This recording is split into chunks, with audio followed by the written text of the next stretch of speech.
Coucou mes AIM et bienvenue sur James AIM.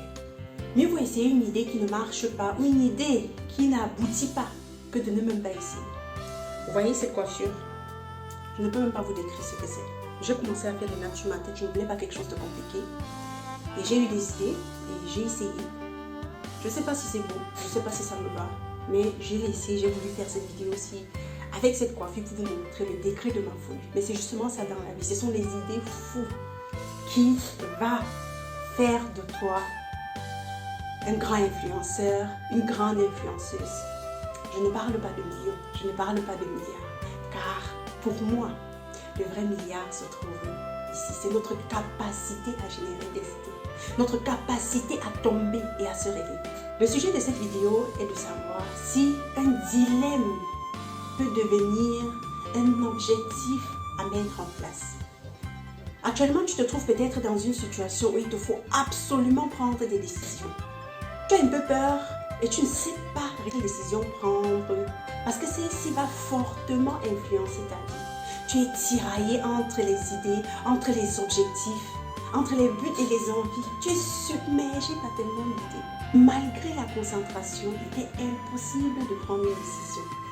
Raison pour laquelle aujourd'hui je vais te présenter cette méthode qui va t'aider à trancher tes idées. Le modèle que je vais vous présenter aujourd'hui, c'est le modèle de l'élastique. Imagine-toi une personne ceinturée par deux élastiques attachés à deux piquets opposés. Notre terre se trouve au milieu et est tantôt repoussée et attirée. Ce remue-mélange dans ta tête provoque un dilemme et tu te demandes par où commencer. Dans ma dernière vidéo, je vous ai présenté, ou je t'ai présenté, la méthode SMART qui te permettait de définir une idée spécifique, mesurable, acceptable, réaliste et temporelle, c'est-à-dire avec un début et une fin. Et ici, il ne s'agit pas seulement de définir une idée, mais il faut aussi les prioriser afin de donner une direction à celle-ci. Ce modèle de l'élastique te permet de savoir ce qui te retient et témoigne de ton idée. C'est un modèle qui ressemble ou qui peut être comparé à une liste des pour et des contre, à la seule différence qu'elle fait appel à des solutions positives. C'est-à-dire que le plus important dans ce modèle, c'est la décision positive que tu vas prendre. Il ne s'agit pas d'évaluer son impact, il ne s'agit pas de savoir si l'idée est bonne ou mauvaise. Que tu décides de te lancer dans ton idée ou pas, tu auras pris une décision. Sans, dans un premier temps, évaluer si elle est bonne ou elle est mauvaise. La seule question que tu dois te poser, c'est celui-ci. Qu'est-ce qui me retient de me lancer dans cette idée? Et qu'est-ce qui m'attire? C'est-à-dire, qu'est-ce qui rend cette idée attractive?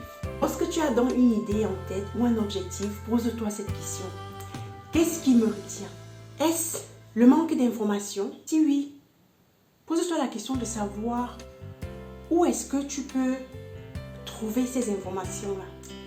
Est-ce le manque de connaissances? As-tu besoin d'un diplôme? Qu'est-ce qu'il faut faire pour pouvoir obtenir ce diplôme? Est-ce qu'il y a des alternatives? Dois-tu faire une formation? Est-ce un problème de temps? Peut-être tu travailles toute la semaine, tu te dis ne pas avoir assez de temps pour te lancer dans cette idée.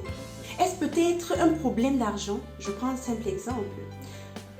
À l'époque, quand je faisais mes études d'informatique, je me suis retrouvée après mon master à me dire que j'avais choisi la mauvaise voie. Je voulais refaire des études de médecine ou de psychiatrie pour pouvoir entrer dans mon appel, selon moi.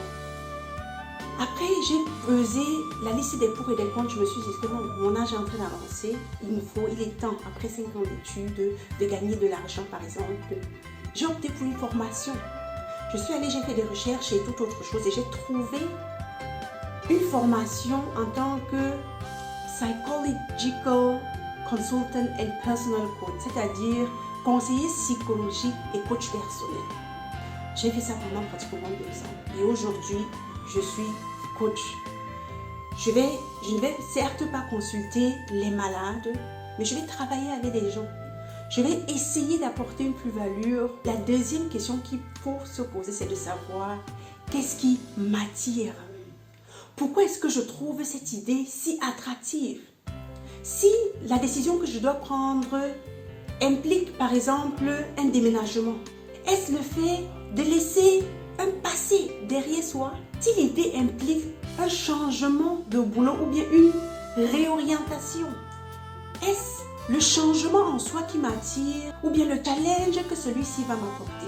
Une fois cette liste faite, il faut évaluer les réponses et prendre une décision. Comme je l'ai dit, il n'y a pas de mauvaise ni de bonne décision.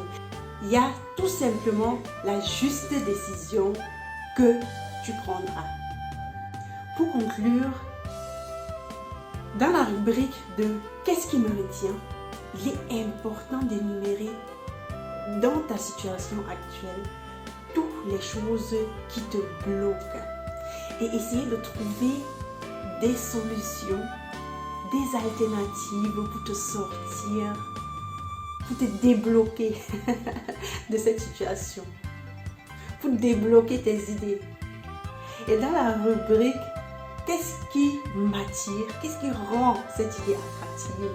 il est important de visualiser la plus-value que l'implémentation de cette idée va t'apporter. Maintenant, c'est ton tour. Prends une feuille. Dans la catégorie A, tu écris « Qu'est-ce qui me retient ?» et dans la catégorie B, tu écris « Qu'est-ce qui m'attire ? Qu'est-ce qui rend cette idée attractive ?» Mais n'oublie pas, ce sont les idées, les objectifs les plus fous.